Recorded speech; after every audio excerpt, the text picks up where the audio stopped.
Hello, everyone. So now you know that I said I was gonna try to do a live and see if I like it.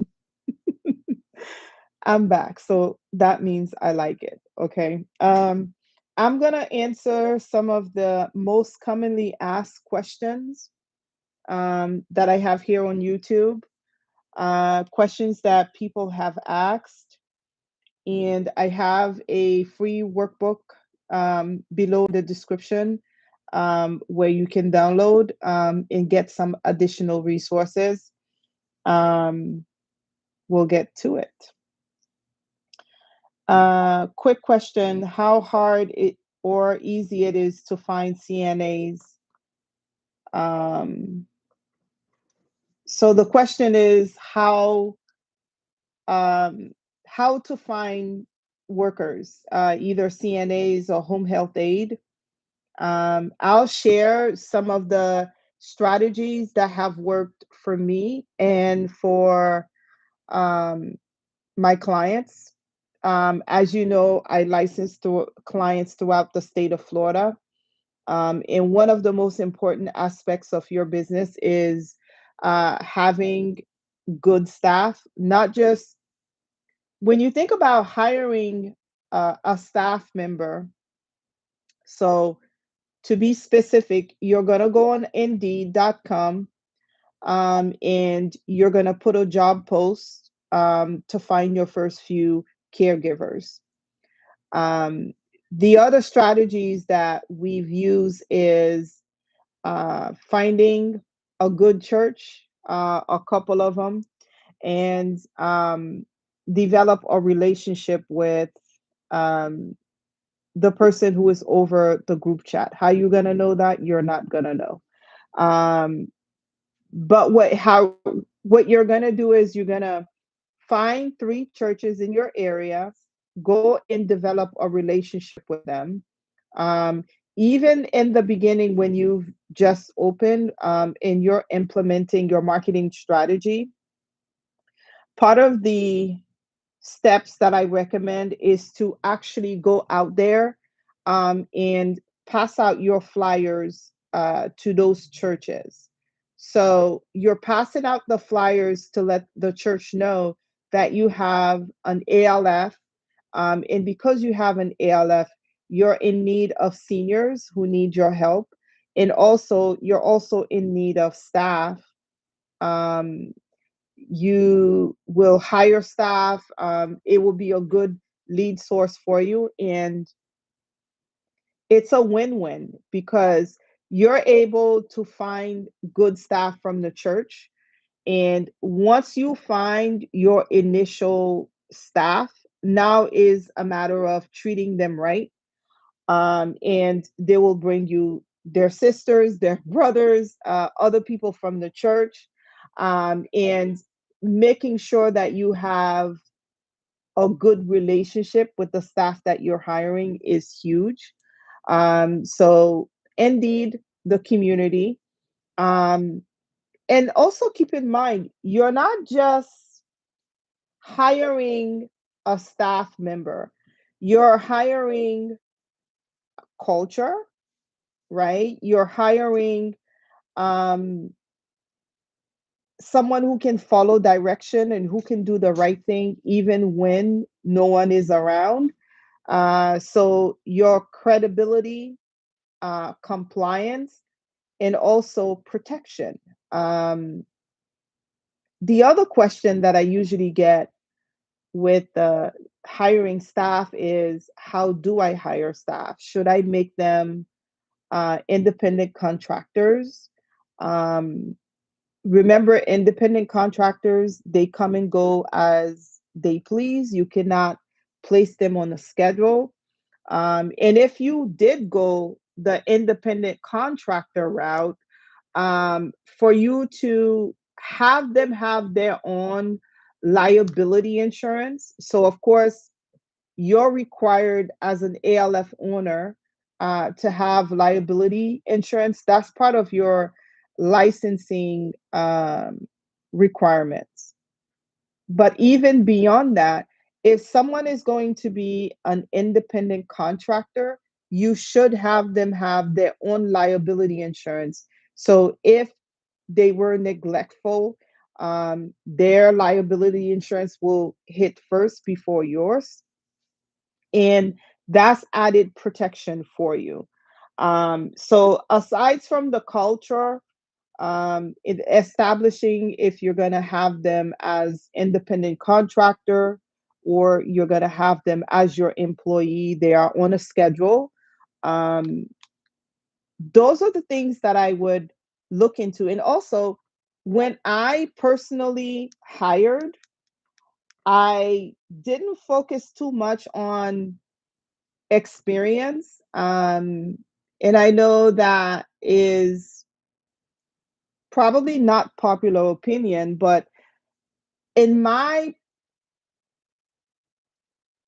experience in hiring staff when I managed my ALF, I found sometimes the people that have the most experience also were very hard to train.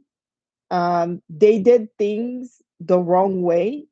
And when you tell them this is not how it's done, and they say, I've been doing that for 15 years, for 10 years, I found people that were newer to the business, people that had maybe a year or two experience, were more likely to learn and stay in compliance. And so I focus on finding good trainable staff that didn't necessarily have a whole bunch of experience. And that worked very well for me. So that answer that. The other question is, I am a nurse and I want to be hands on. Should I have the administrator license? Yes. Even though you are a nurse, you still are required to be trained, to be core trained as an administrator if you plan to manage your business, to manage your administrator business. Now, by all means, you can choose to hire an administrator, but nonetheless, the administrator will still go through the Florida Administrator Core Training. And you can Google the McDonald's Institutes. They are the ones who have the contract to administer the core training state exam. You will have to take a 26-hour core training, which is all online. Pay attention to your internet connection if you travel, um, because everything is timed. The test is 100 questions, and it's typically scenario based.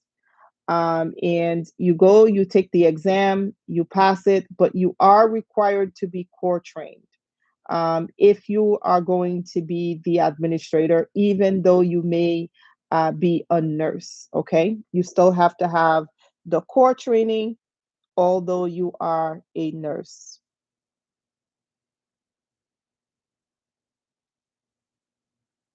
Are there any ALFs in South Florida that I recommend?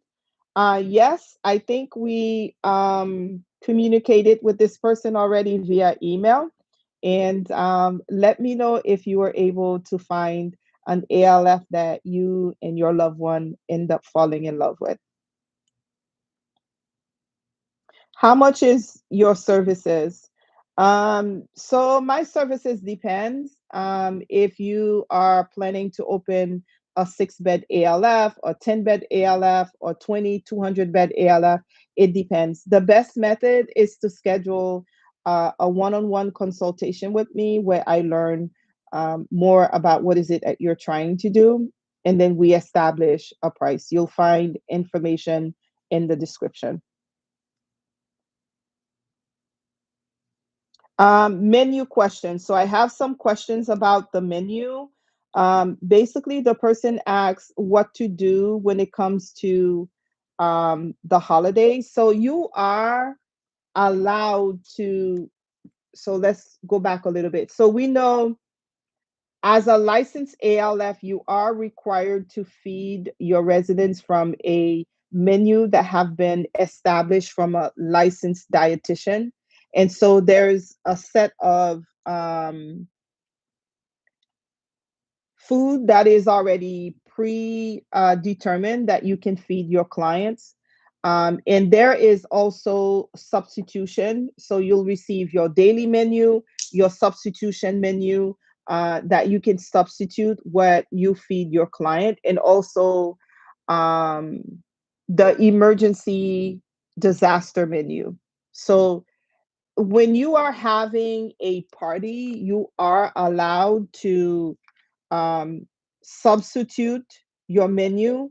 You are allowed to serve party food. Um, and that's okay because it's once once in a while. It's not something you do on a daily basis. So you can serve party food. You can have Thanksgiving. You can celebrate birthdays, and you can feed the residents the food that you want to feed for that particular celebration period. It just cannot be on a regular basis, okay? I hope that answers your question. And then, too, if you want to change anything from your menu, you can communicate with your dietitian. We do have um, a dietitian that was on our podcast. Take a look at that episode and you can learn more. But you can communicate with your dietitian if there's something in specific a particular client of yours want to eat. Talk to your dietitian and they will make changes for you. Yes, you can still do parties and celebrate. Um,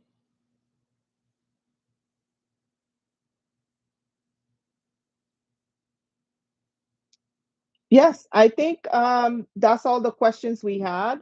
If you have any questions that you want me to answer or cover, feel free to drop it in the comments. Since I like this live structure, I will do my best to show up towards midweek or the end of the week, um, and I'll answer some questions. Um, Also, let me know where you are listening from. Since I license clients throughout the state of Florida. Earlier today, I had a conversation with one of my contractors that I work with to help my clients get their sprinkler, alarm, generator, floor plans, permits, and um, whatever have you.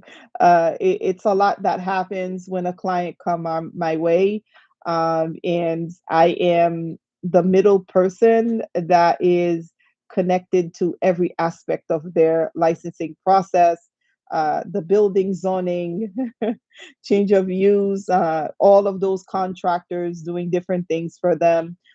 Even when the city want to make a visit, I'm the in between person that deals with all of that.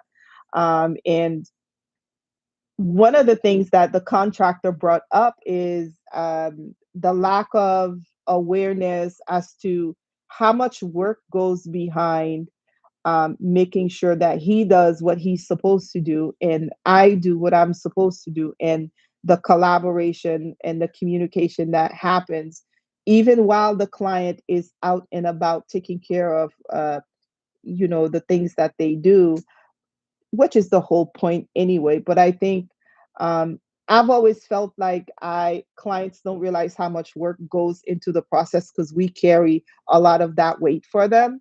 But it was refreshing to also see him feel the same way. So I kind of felt like I was seen and that I was not alone. But I won't be here for long. If you have any questions, if there's anything else you want me to cover to answer, please feel free to drop them in the comments. And once I have enough comments, I will do another one of those videos. Okay. Until next time, I will see you in the next one. Bye now.